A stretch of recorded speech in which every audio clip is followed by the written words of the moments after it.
From the PEP Radio Newsroom, this is the Evening News Blast. This is part two of our story from this morning from The Advocate about marriage equality in Virginia. Virginia is one of several states where constitutional bans on same-sex marriage remain on the books despite being unenforceable under federal law.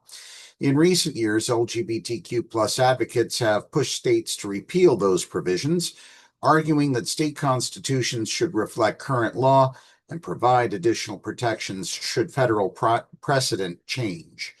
Over the next 5 months, Virginians for Marriage Equality will ask Virginia voters to have conversations with their friends, families, and neighbors at kitchen tables, in living rooms, on front porches, about the things that matter most to us as Virginians. Rahaman said, our values and our freedoms. The referendum reached the ballot only after clearing Virginia's lengthy constitutional amendment process. Under state law, constitutional amendments must pass both chambers of the General Assembly and 2 separately elected legislatures before voters get the final say. Lawmakers first approved the Marriage Equality Amendment in 2025 and gave it final legislative approval during the 2026 session, sending it to voters this fall. The launch event began with an interfaith prayer service at First Unitarian Universalist Church of Richmond before shifting to a public gathering featuring lawmakers, advocates, and Virginia families. Among the speakers were former State Senator Adam Ebbin and former Delegate Mark Sickles, longtime legislative champions of the amendment. Families shared stories about the practical importance of marriage recognition, from healthcare and parenting rights to inheritance and caregiving.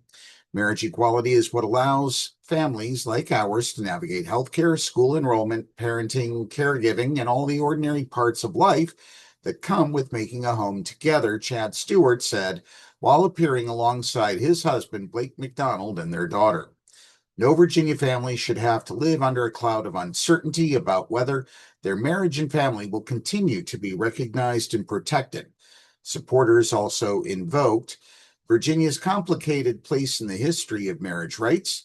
The ACLU of Virginia has been fighting for Virginians' right to marry who they love since the landmark case, Loving v. Virginia, said Mary Bauer, executive director of the ACLU of Virginia. The 1967 Supreme Court ruling struck down state bans on interracial marriage, including Virginia's own anti-miscegenation law.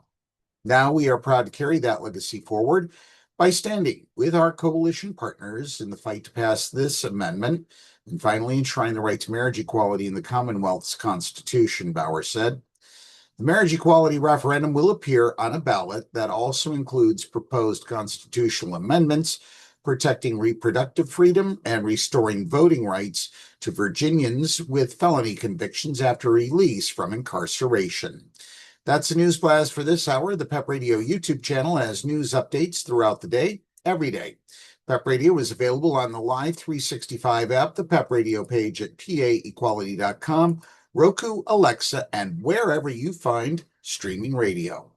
Up next, we have the Meadville area weather forecast here on PEP Radio.